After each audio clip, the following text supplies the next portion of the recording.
Welcome to Jazz Piano Skills. I'm Dr. Bob Lawrence. It's time to discover, learn, and play jazz piano. Today you are going to discover a Barry Harris Blue Bossa solo. And you're going to learn how to develop jazz vocabulary using ideas from Barry Harris's Blue Bossa solo. And you're going to play 5 minor and 5 major 2-5-1 melodies as performed by Barry Harris when soloing over Blue Bossa.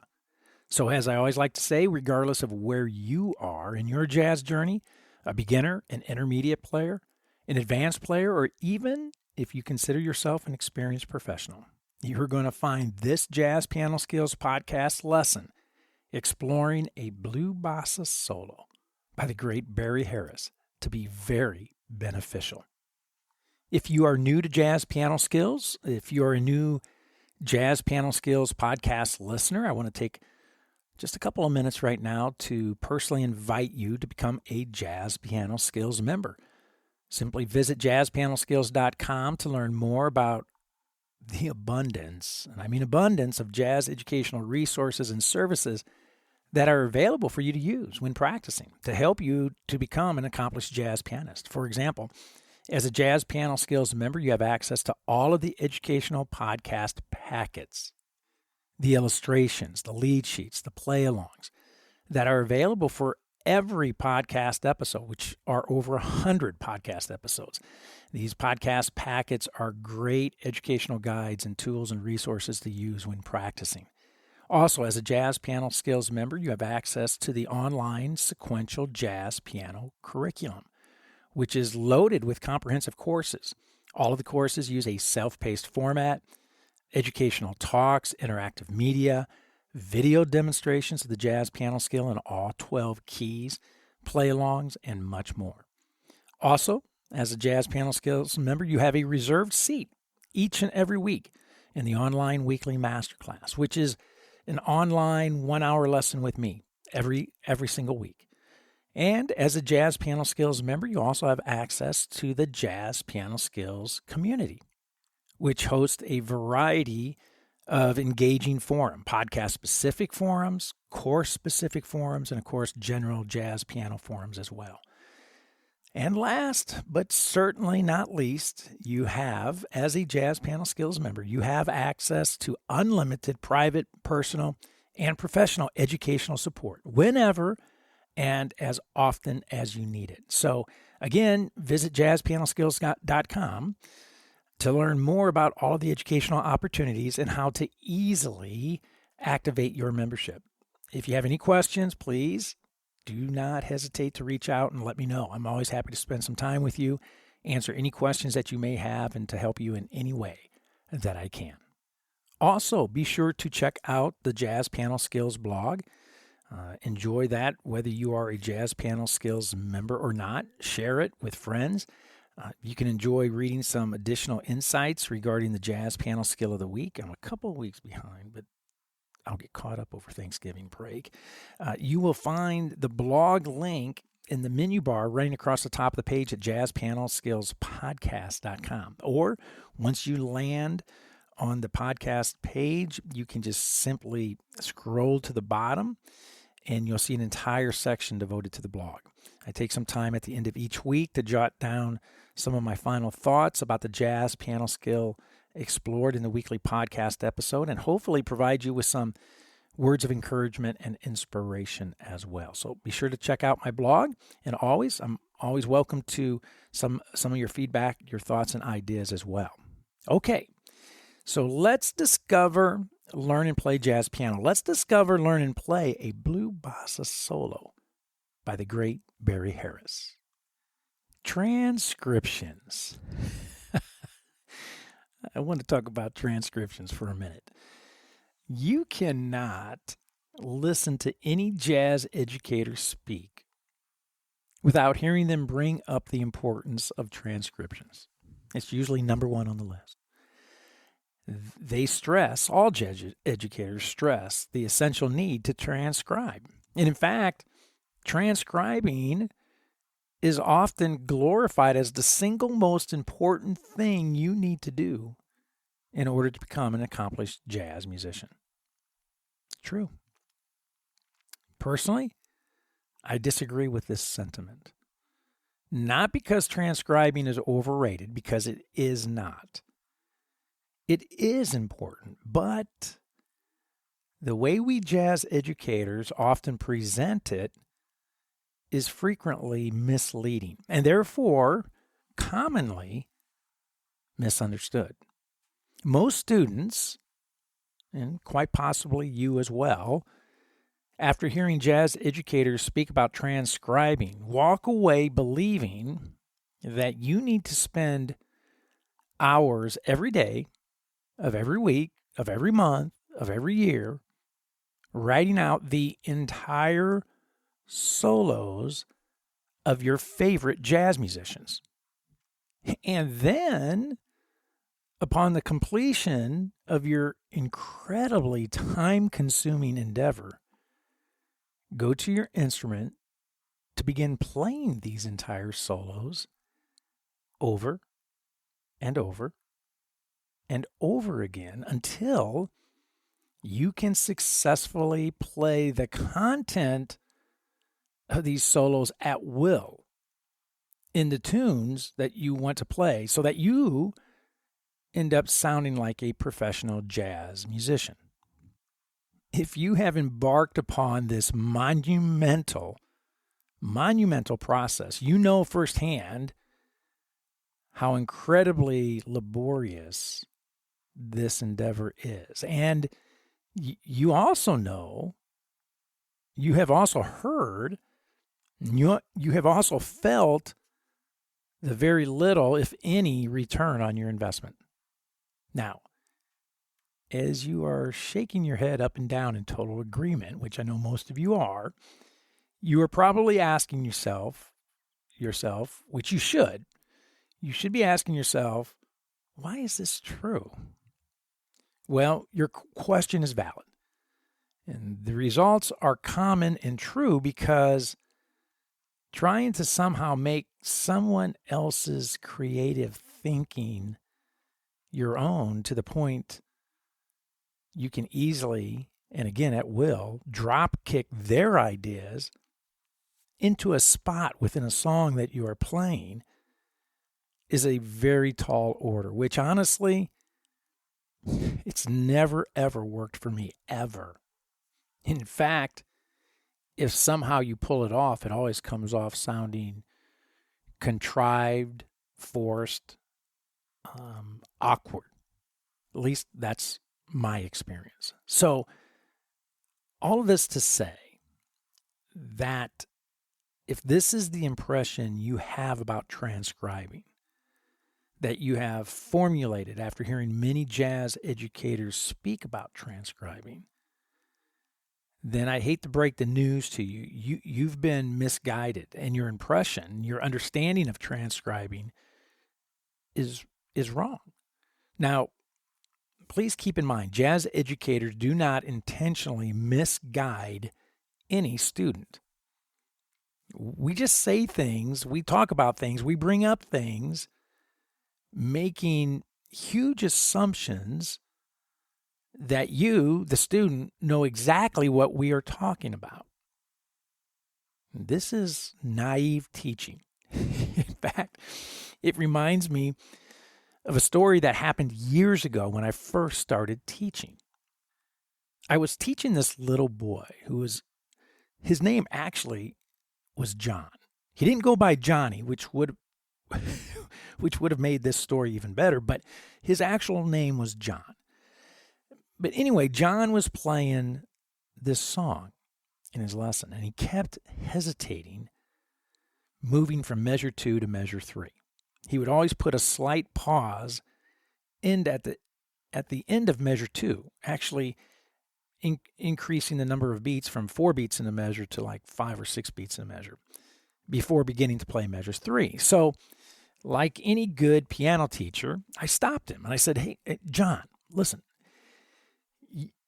you're hesitating at the end of measure 2 before you begin to play measure 3, and it adds additional beats to the measure. So please take out the hesitation, okay? John, looks at me, he smiles, shook his head up and down in agreement, and started over again. And once again, John hesitated at the end of measure 2 before starting to play measure 3. And once again, like a good teacher, I stopped him. John, listen, you are still hesitating at the end of measure 2 before you begin to play measure 3. Now, John once again gave me his infectious smile. He had a great smile.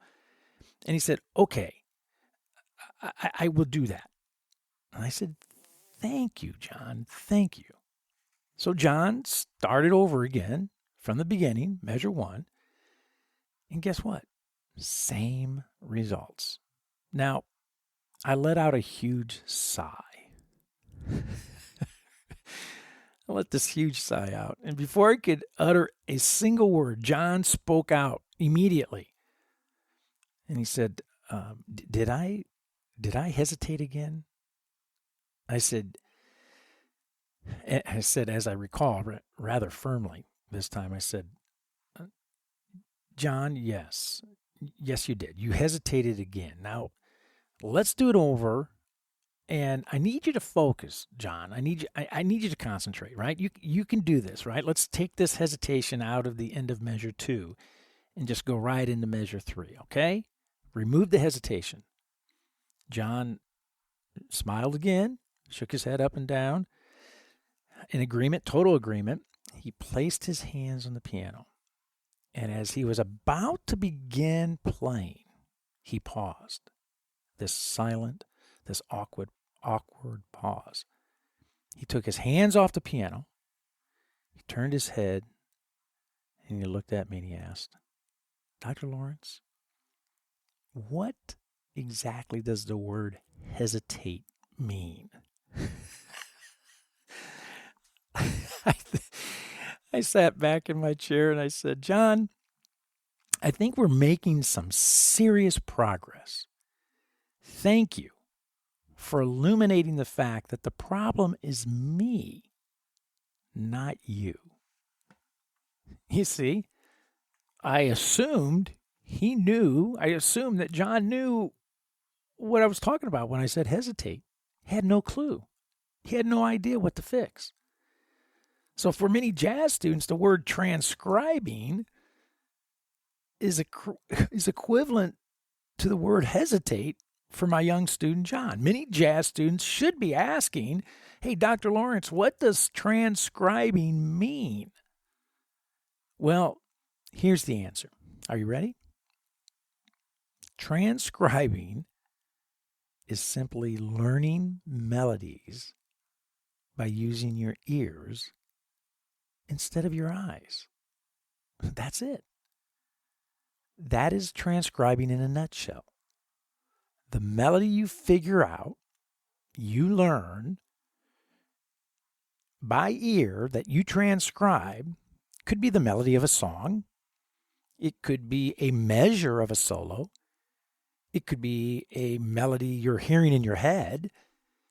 It could be a melody played by the grandfather clock sitting in your grandparents' home.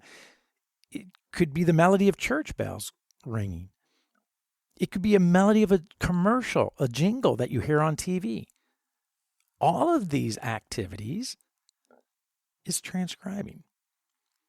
In other words, transcribing is not restricted to writing out entire solos, note for note, as played by your favorite jazz musician. This, unfortunately, is a very one-dimensional and very limited understanding of transcribing that gives the word a bad rap. And in fact, every Saturday, I send out a tune. I call it Standard Saturday, where I provide you with a good set of chord changes for a popular jazz standard and challenge you to learn the melody by ear. I challenge you to transcribe. I know firsthand, some of you cheat. I'm not going to mention any names, but some of you cheat and look up the melody using a lead sheet from a fake book. But even if you pick out just a portion of the melody by ear, you are on your way to becoming a successful transcriber. So for me, when I transcribe, I take kind of a Michael Brecker approach, where I rarely, if ever, transcribe an entire solo. When I hear something I like, I will transcribe it. Maybe it's several measures of music, or maybe it may be just a single measure of music. And once I have it transcribed, I then study it, and I study it several different ways. I like to see how the musician approaches the sound, right? Whether it's majors or major sounds, dominant sounds, minors, so on. What kind of motion are they using? Primarily using scale motion, arpeggio motion. I like to examine the entry and the exit points of the sound, the target notes. Is it the root, the third, the fifth, and so on. I also pay attention to direction, ascending and descending patterns. And I also like to identify approach tones to the scale tones, such as like neighboring tones. And then after this type of analysis, I will then play the melodic ideas several times, so that my command of the melody, that I gain a command of the melody, that then can serve as a pathway to discovering my own jazz vocabulary. And guess what? It's a lot easier for me to remember my creative ideas when playing than it is to try to recall someone else's ideas. Ultimately, this is the goal of transcribing, to help you discover, learn, and play your creativity, your creative ideas, not someone else's. If you approach transcribing with any other understanding or any other goal, the return, as I mentioned earlier, the return on your investment will always remain minimal at best. So the educational agenda for today is as follows. Number 1, I am going to present 10 2-5-1 melodic ideas from Barry Harris's Blue Bossa solo from the 1976 Dexter Gordon album, Biting the Apple, featuring, of course, Dexter Gordon on saxophone, Barry Harris on piano, Sam Jones bass, and Al Foster on drums. So 5 minor 2-5-1 ideas will be presented, and 5 major 2-5-1 ideas will be presented. Number 2, I'm going to highlight the target notes Barry Harris used to construct his 2-5-1 melodic ideas. Then I am going to take the target notes that Barry Harris used to construct his own melodic ideas. I'm going to take those target notes to develop my melodic ideas, my vocabulary. And number 4, I will be playing all the demonstrations today, all the exercises, using the tempo that Dexter Gordon used in the recording. And that tempo is hovering right around 165. And again, I want to stress, as I always do, slower tempos are always encouraged and recommended. So everything I'm doing today, begin incorporating that into your practicing at much slower tempos. If you are a JazzPianoSkills member, I want you to take a few minutes right now. Pause this podcast episode and access and download, print the illustrations and the lead sheets, the podcast packets that you have access to. The podcast packets, as I mentioned every week, you should be using them when listening to this podcast, and of course, when practicing. And if you're listening to this podcast on any of the popular podcast directories such as Apple, Google, Amazon, Spotify, iHeartRadio, Pandora, and on and on and on, then be sure to go to JazzPianoSkillsPodcast.com to download the podcast packets. And you will find the download links, the active links, in the show notes. And one final but extremely important note that I bring up every week: if you personally are thinking that the Barry Harris solo on Blue Bossa that we are about to discover, learn, and play is in some ways, or even if you feel that it is all the way over your head, then I would say to you, as I always do, relax, chill. Take a deep breath. It's okay. Continue to listen, continue to grow your jazz piano skills intellectually by listening to this podcast episode. The fact is, all skills are over our heads when first introduced, and that is precisely why the first step to becoming an accomplished jazz pianist, the first step to improving our musicianship, is to listen. All musical growth begins upstairs, mentally, conceptually, before it can come out downstairs, physically in your hands. So listen to this podcast lesson now to discover and to learn. The play will come in time. I guarantee it. Okay, before we dig in, let's take a few minutes right now to listen to Barry Harris's solo on Blue Bossa. And as I mentioned earlier, this is from the 1976 Dexter Gordon album, Biting the Apple.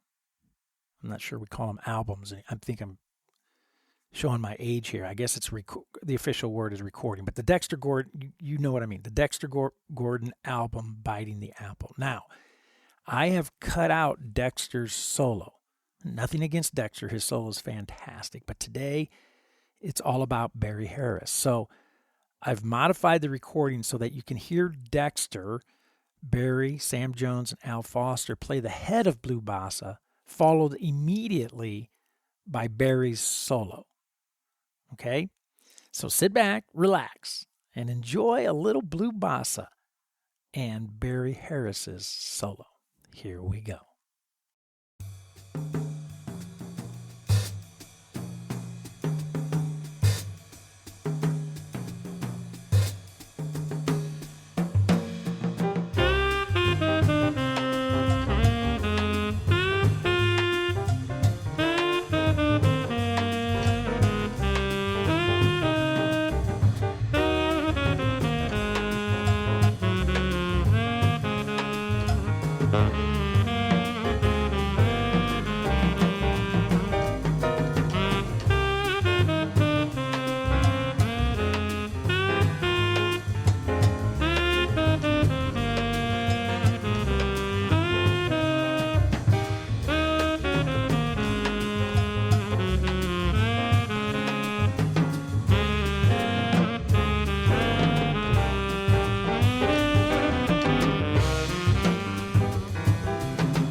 good stuff, right? That is good stuff. Really tasty playing. Really, really good. So we're going to take this solo today. And as I mentioned earlier, we're going to look at 5 minor 2-5-1 patterns and 5 major 2-5-1 patterns to dig beneath the surface a little bit and see what Barry Harris is doing. So I hope you have the transcription in front of you. If you've accessed the podcast packets, the lead sheets, you have a copy of the transcription that you can follow along with, which will be very, very helpful. So the very first pattern I want to take a look at, measures 5, 6, and 7. By the way, we're going to look at all the minor 2-5-1 patterns first, then we'll look at all the major 2-5-1 patterns. But I want to draw your attention to measures 5, 6, and 7. Of course, it's a minor 2-5-1, D minor 7, flat 5 or D half diminished, going to the G7 altered, flat 9, flat 13 to a C minor 7. All right, so the target notes you'll see on the transcription, I have them highlighted in yellow. Now, target notes, it's always kind of a subjective process where I think the notes that he is using as his entry and emphasis and exit points or destination points, right? So the target notes that you see that I have highlighted there, I have the note C on the D minor 7 flat 5. I have the B flat, which is the 7th of the sound. I have the B flat highlighted, which is the sharp 9 of the dominant sound. And then I also have the note G highlighted, which is the 5th of the C minor sound. Okay? So what I'm going to do is I'm going to bring in the ensemble and I'm going to play this idea, the Barry Harris idea, as written there in the transcription. I'm going to play it several times. And then you're going to see all of a sudden I go to just playing those target notes that are highlighted. And I'm going to play those target notes several times and get those into my ears. Then I'm going to use those target notes and I'm going to start constructing some of my own melodic ideas and thoughts using those target notes as my guidepost. Okay? So again, I start off with Barry's line verbatim, exactly as written there in the transcription as he played it. Then I'm going to highlight the target notes that you see highlighted in yellow in the transcription, and then I'm going to use those target notes to develop my melodic ideas. And all of this is going to happen in about 1 minute. So the reality, I'm just giving you a little snapshot of how I practice, but each of these would be played repeated many, many more times, right? But you're going to get the idea. So let's bring the ensemble in. Let's check it out and see what we think. Here we go.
Cool, right?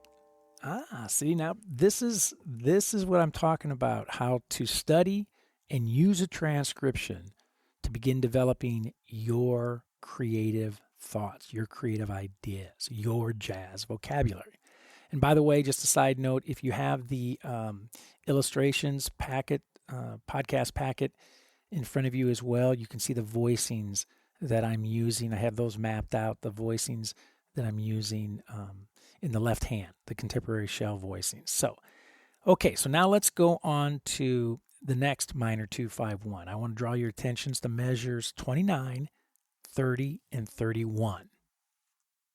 Again, the chord changes are D minor 7 flat 5 or D half diminished, going to our altered dominant sound G7 to our C minor 7. The target notes I have highlighted there on the transcription is the C for D minor, the 7th again. Interesting, right? He's going back to the 7th again.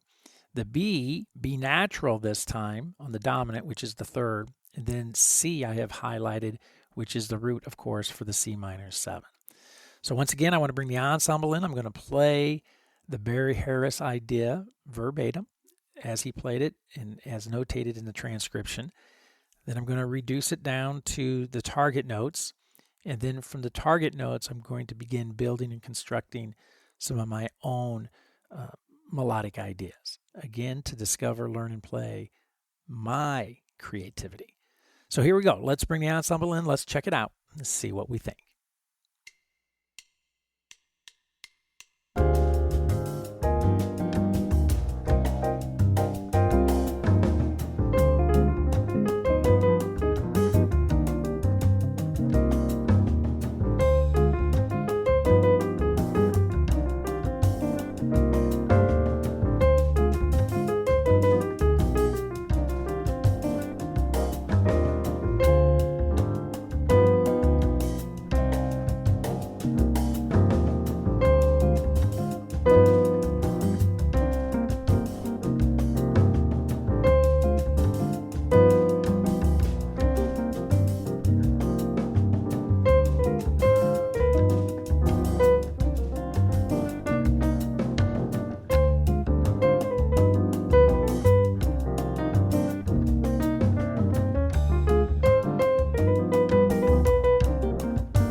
Love it, right? Now you're seeing and hearing the process. This is what we're going to be doing for the rest of the podcast episode with all of these minor and major 2-5-1s.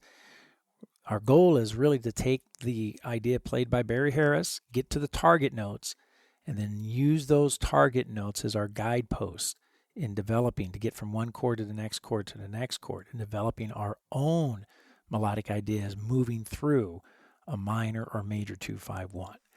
Okay, so our next minor 2-5-1, look at measures 37, 38, and 39 of the transcription. Again, D minor 7 flat 5 going to an altered G dominant, going to C minor. And target notes this time on the half diminished on the 2 chord, the note G, the 11th. Love the 11th sound on the minor chord. And then the B flat back to E flat, back to an altered sound on our dominant, the flat 13, followed by the note G for our minor, which is the 5th. So we have an 11th going to a flat 13th, going to a 5th through our 2-5-1. So I'm going to play Barry Harris's melodic idea several times, followed by the guide tones, or the target notes, I should say, and then begin to develop my own vocabulary, my own melodic ideas. So here we go. Let's have some fun. Let's check it out, see what we think.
Love it. Very efficient, very effective ways to use transcriptions, to use melodic ideas by our jazz heroes, again, to use them as pathways, ways to help us illuminate and discover our own creative ideas. This is the power behind transcriptions. Okay, so now our next 2-5-1, minor 2-5-1. Look at measures 61, 62, and 63. Now, the target note that he has on the highlighted there for the minor, for the half diminished chord, is the note A flat, which is the fifth of the sound.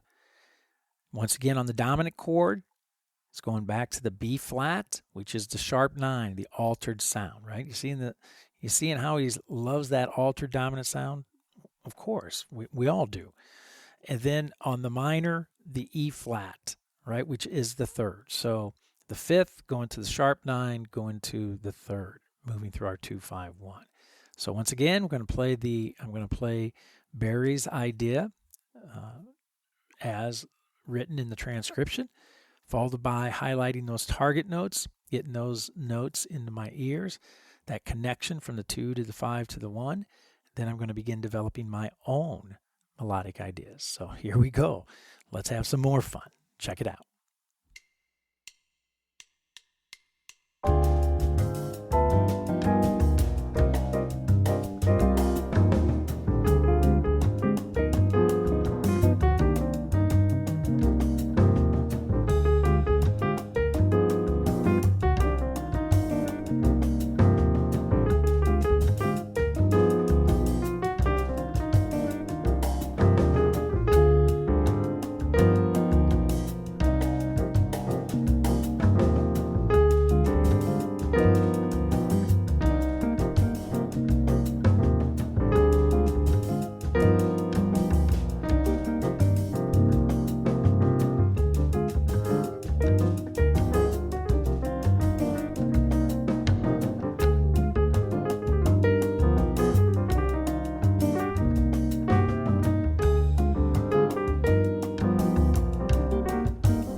Very nice. Very, very nice. So now we're down to the final minor 2-5-1 that we're going to look at today. So I want to draw your attention to measures 69, 70, and 71.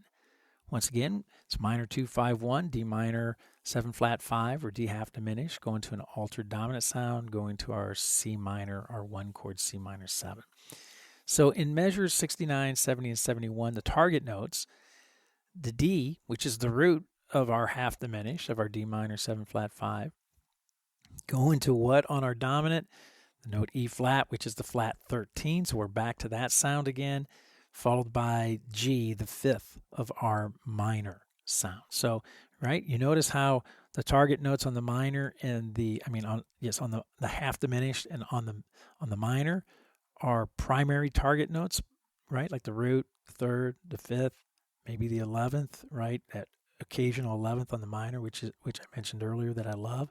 But on that dominant, right, he loves the altered sound. Demo, in the first illustration, the sharp 9, and then in the third, we had the flat 13. In the fourth demonstration, the sharp 9, and now here again, the flat 13. So let's bring the ensemble in. I'm going to play Barry's melodic idea first several times, followed by highlighting the target notes that you have in yellow there on your transcription. And then I'm going to start constructing and exploring and discovering my melodic ideas, my creativity. So here we go. Let's check it out, see what we think.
Okay, so that wraps up our 5 minor 2-5-1 ideas, exercises taken from Barry Harris's solo on Blue Bossa. So now let's turn our attention to the major 2-5-1 pattern, which is the E flat minor 7 to the A flat dominant 7 to the D flat major 7 that is found within Blue Bossa.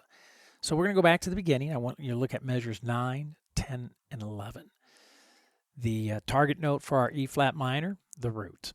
Target note for our A flat dominant 7 is the G flat, which is the 7th of the sound, followed by our target note with on the root. On the 1, the D flat major 7 is A flat, which is the 5th. So our target notes are the root, the 7th, and the 5th. Pretty straightforward, right?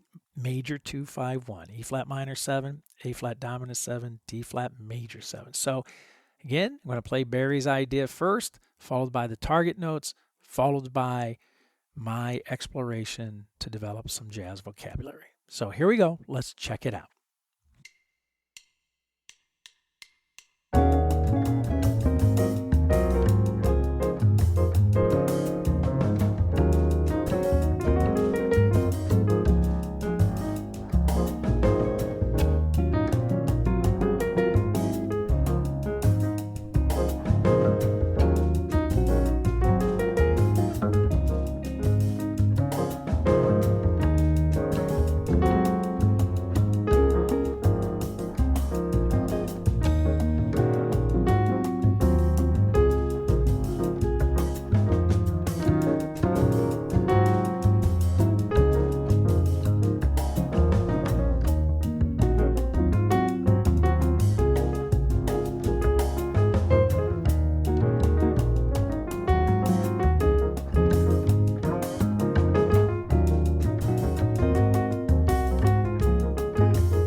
Love it. It's wild, isn't it? When you put minor 2-5-1s next to major 2-5-1s, how the sound really, the difference in those sounds really illuminate your ears, kind of go, whoa. So our next 2-5-1, major 2-5-1, measures 25, 26, and 27. Measures 25, 26, and 27. So on the minor, I love it. Guess what he's going back to? The 11th. The note A flat is our target note. The 11th of the E flat minor 7, followed by D flat on our dominant, which is what? The 11th. I love it. And then followed by F, which is the 3rd on our D flat major. So again, I'm playing Barry's idea first, followed by highlighting those target notes. And then, of course, as you know, using those target notes to help guide me through the 2-5-1 and developing my own jazz vocabulary. So here we go. Let's see what happens.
Very nice.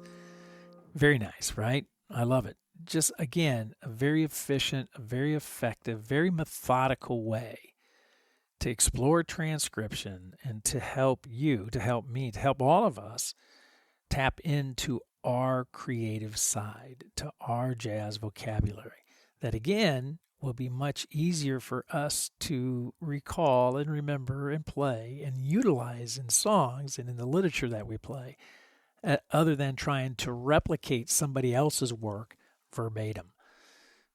Wow. Again, that as far it doesn't work. Okay. I'll just leave it at that. So, all right. So our next major 2-5-1. Look at measures 41, 42, and 43. Again, we're dealing with E flat minor 7, going to A flat dominant 7, going to D flat major 7. Target note on our E flat minor 7, once again, is the D flat, which is the 7th. Now look what happens on our A flat dominant 7. Putting us the target note as written there in the transcription is C flat, which is the note B or the sharp 9 for A flat dominant 7, followed by the F for D flat major 7, which is the 3rd. So we're going from the 7th to the sharp 9 to a 3rd. We're going to use those guideposts, those target notes as our guideposts to help us develop our own ideas. So again, Barry's idea first, target notes second, my ideas third. Here we go. Let's check it out.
Good stuff. Good stuff indeed. All right. So now on to our fourth major 2-5-1. Look at measures 61, 62, and 63. Once again, E flat minor 7, going to A flat dominant, going to D flat major. Target notes, we're looking at D flat once again, which is the 7th of our minor sound, our 2 chord, followed by F on our A flat dominant, which is an upper extension, which is the 13th, and resolving to our D flat major 7 on the A flat or the 5th. So again, we have, primary chord tones on our 2 chord, and on our 1 chord, and our 5 chord is up there with an upper extension, right, with the 13th. So let's bring the ensemble back in. Let's check it out. Barry's solo first, target notes second, and then finally my ideas, exploration of my ideas third. So here we go. Let's check it out. Let's have some fun.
Love it.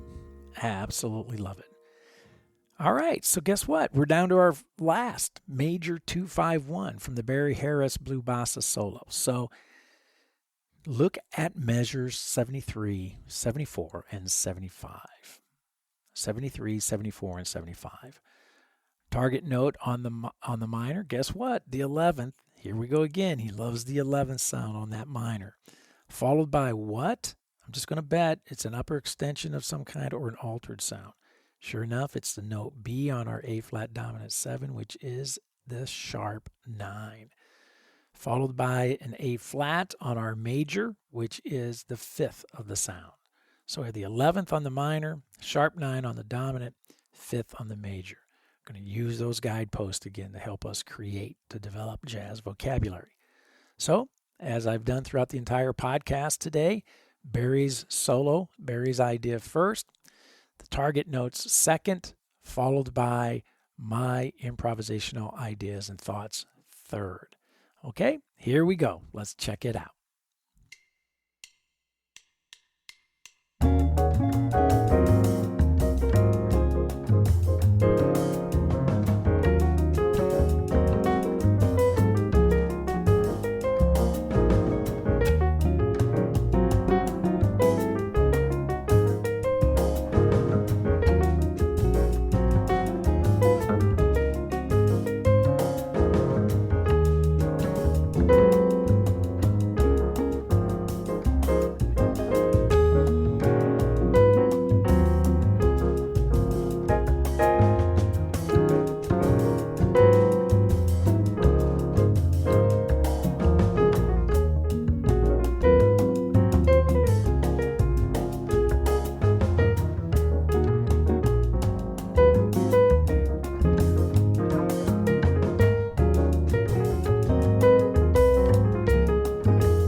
It never, ever, ever fails, right? We always unpack a ton of information in each and every podcast episode. And today, again, no exception, right? We explored a tremendous solo by Barry Harris on the classic jazz standard by Kenny Dorham, Blue Bossa. I want to encourage you, again, as Jazz Piano Skills members, I want to encourage you to print out, to utilize the jazz podcast, the Jazz Piano Skills podcast packets, right? To use the illustrations for the voicings, the lead sheets has the transcription with the highlighted target notes. Use these voicings and the transcriptions to help guide you with your practicing, right? So, you've heard me say this over and over and over again, right? Your conceptual understanding determines your physical development. So spend some time studying the Jazz Piano Skills, the podcast packets, right? Spend some time studying those and utilizing those when practicing. And the time you invest in studying the illustrations and the transcription, the packets, is time very well spent. And I say it every week, the return on your investment cannot be adequately expressed. Impossible. As always, be patient. Developing mature improvisational skills takes time. And transcription study is one essential component of the process. Right? So begin structuring your improvisation development, your transcription study, after the playing demonstrations that I modeled for you today in this podcast episode. And you will begin to see, you'll begin to feel and hear your progress. I guarantee it. Well, I hope you have found this Jazz Piano Skills podcast lesson exploring a Blue Bossa solo by Barry Harris to be insightful and, of course, beneficial. And don't forget, if you are a Jazz Piano Skills member, I will see you online next Thursday. Not this Thursday evening. It's Thanksgiving. And by the way, I want to wish you all, you and your families, a very happy, a very blessed Thanksgiving holiday.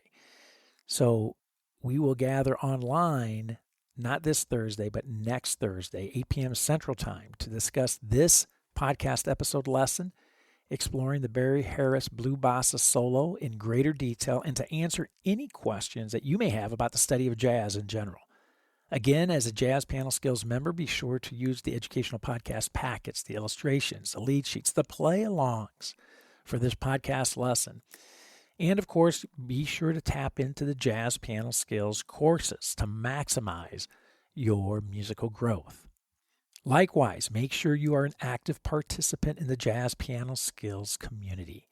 Get involved, contribute to the various forums, and most importantly, make some new jazz piano friends. Always, always a great thing to do. You can reach me by phone, 972-380-8050. My extension is 211. By email, Dr. Lawrence, drlawrence@jazzpianoskills.com, or by SpeakPipe, found throughout the Jazz Piano Skills website. Well, there is my cue. That's it for now, and until next week, enjoy playing Blue Bossa Solo by the great Barry Harris. Enjoy the journey, and most of all, have fun as you discover, learn, and play jazz piano.